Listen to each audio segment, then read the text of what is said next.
Hello students, welcome back to Rashtra Defense Academy. In this session, we will discuss English paper of CDS 2 2020 for Set B. In this particular part, we will discuss fill in the blanks and the questions are from 61 to 70 for Set B. Now first of all, we have to understand the directions. हमें दिया है each of the following sentences in this section has a blank space and 4 words or group of words are given after the sentence. fill in the blanks के questions में हमें एक sentence दिया जाता है और sentence के अंदर एक blank space होता है. उस blank space को fill करने के लिए हमें 4 ऑप्शन दिए जाते हैं A, B, C और D के नाम से. Select the most appropriate word or group of words for the blank space and indicate your response on the answer sheet accordingly. हमें A, B, C और D ऑप्शन में से जो सबसे appropriate word है वो blank space के लिए चूज़ करना होता है और उसी को हम अपना आंसर मार्क करते हैं OMR में. तो आइए शुरू करते हैं. पहला क्वेश्चन है if I dash a good match I would have got married. कि अगर मुझे एक अच्छा मैच यानी कि अच्छा जोड़ीदार मिला होता तो मैंने शादी कर ली होती. इस तरीके से. तो यहाँ पे ध्यान दीजिएगा दोस्तों, ये कंडीशनल सेंटेंसेस टॉपिक पर बेस्ड एक क्वेश्चन आपसे पूछ लिया गया है. कंडीशनल सेंटेंसेस के अंदर हम लोग एक टाइप पढ़ते हैं टाइप 5 जिसको हम लोग बोलते हैं unfulfilled wish.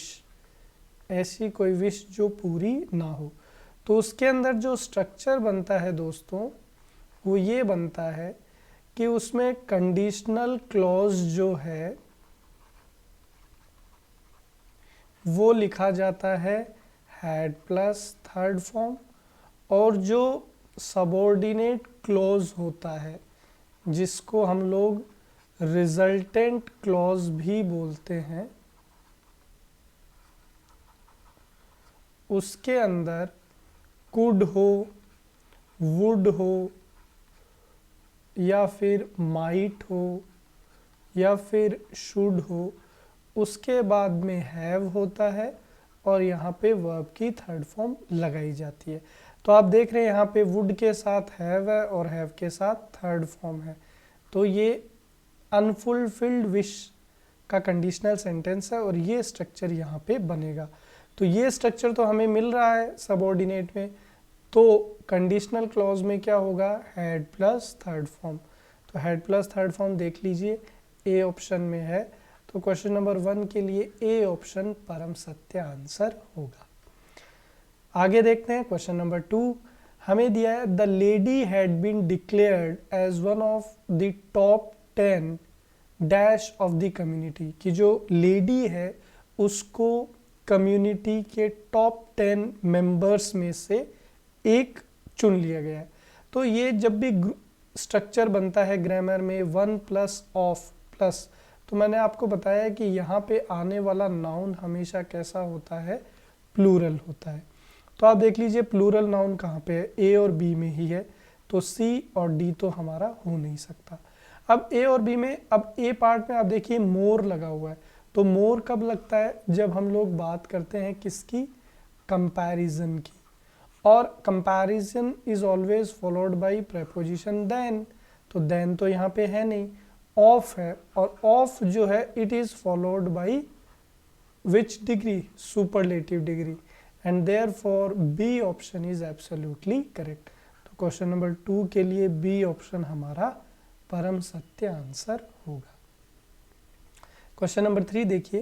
When I visited the villages near by the city I dash many water bodies intact. कि जब मैंने गांव के नज़दीकी जो एरिया है उनको विजिट किया देखा तो मुझे बहुत सारे वाटर बॉडीज यानी कि जल स्तोत्र इंटैक्ट दिखे. इंटैक्ट मतलब ठीक ठाक अवस्था में मिले.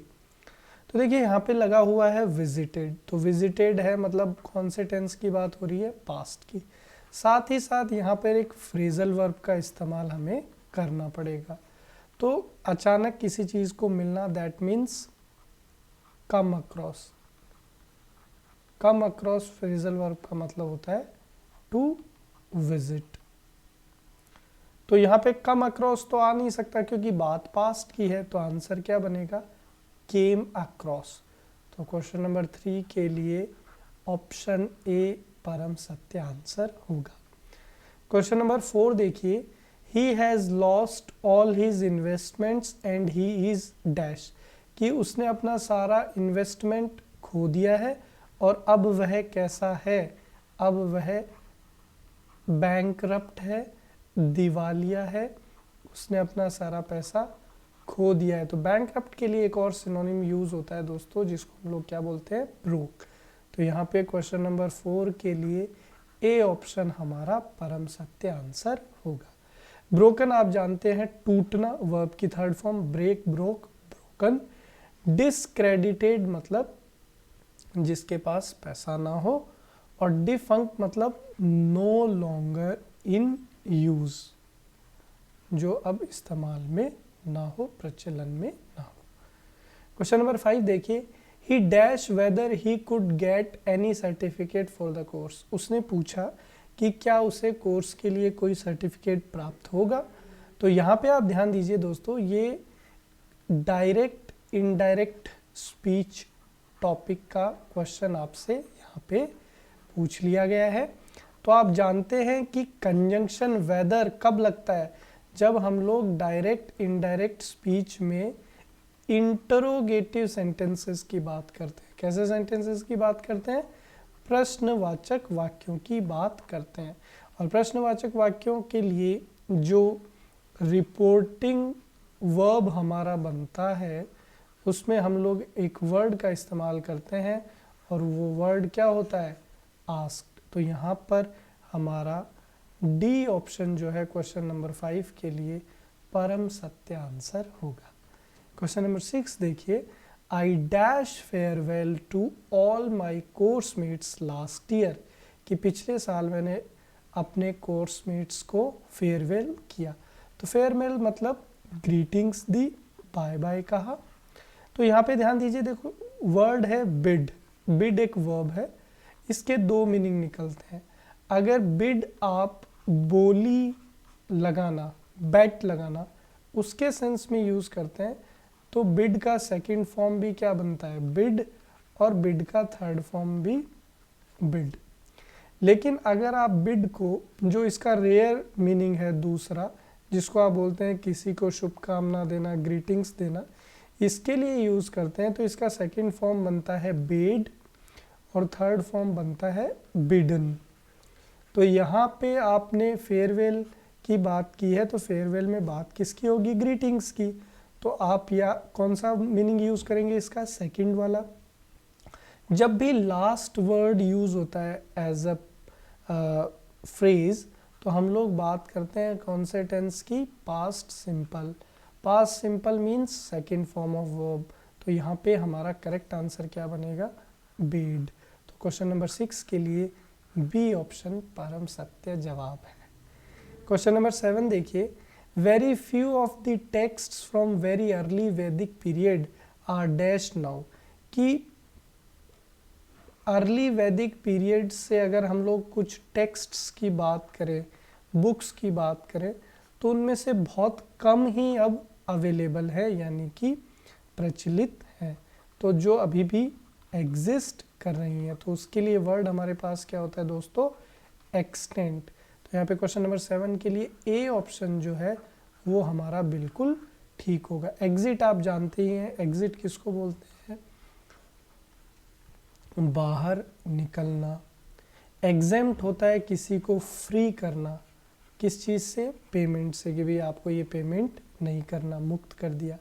रिडेंट का मतलब होता है रिपीटिशन, किसी चीज़ को बार बार रिपीट करना, that is known as redundant. आगे बढ़ते हैं, क्वेश्चन नंबर 8 देखिए, a speech is a dash address delivered to an audience that seeks to convince, persuade, inspire और इन्फॉर्म। कि एक भाषण जो है वो ऐसे ऑडियंस को दिया जाता है जिसको हमें कन्विंस करना हो, मनाना हो या इंस्पायर करना हो या फिर कोई जानकारी देनी हो। तो स्पीच ज़रूरी नहीं है कि हमेशा पॉलिटिकल हो। ह्यूमरस मतलब मजाकिया, तो ज़रूरी नहीं है कि हर स्पीच मजाकिया हो। इनफॉर्मल नहीं हो सकता क्योंकि इनफॉर्मल हम लोग अपने फ्रेंड्स से होते हैं, रिलेटिव्स से होते हैं। तो सबसे अप्रोप्रिएट गिवन कॉन्टेक्स्ट में क्या होगा, फॉर्मल। तो क्वेश्चन नंबर 8 के लिए ए ऑप्शन परम सत्य आंसर होगा। क्वेश्चन नंबर 9 देखिए, all that dash is not gold. तो ये तो बेहद आसान, आपने मुहावरा सुना होगा, हर चमकने वाली चीज सोना नहीं होती। All that glitters is not gold. तो क्वेश्चन नंबर 9 के लिए बी ऑप्शन हमारा बिल्कुल ठीक होगा। क्वेश्चन नंबर 10 देखिए, having been in politics for about 40 years, कि 40 सालों से राजनीति में होने के कारण the party now treats him like dash, की पार्टी अब उसको ट्रीट करती है लाइक डैश। तो यहाँ पे थोड़ा सा वोकैब से रिलेटेड ये क्वेश्चन हो गया है। अब वोकैब किससे कैसे है वो समझिए। अब यहाँ पे एक वर्ड हमें दिया है हैज़ बीन। तो हैज़ बीन का मतलब होता है टू बी पॉपुलर, किसी चीज़ के लिए लोकप्रिय होना। तो अब पार्टी जो है उसको कैसा ट्रीट करती है, पॉपुलर ट्रीट करती है। तो है तो हो नहीं सकता क्योंकि हम लोग बात कर रहे हैं किसकी, सिंगुलर की। हैव आता है प्लूरल में, हैड बीन होता है पास्ट में, तो ये नहीं होगा। तो सबसे अप्रोप्रिएट यहाँ पर कौन होगा, ऑप्शन सी। तो क्वेश्चन नंबर 10 के लिए ऑप्शन सी जो है वो हमारा परम सत्य आंसर है। Thank you so much students.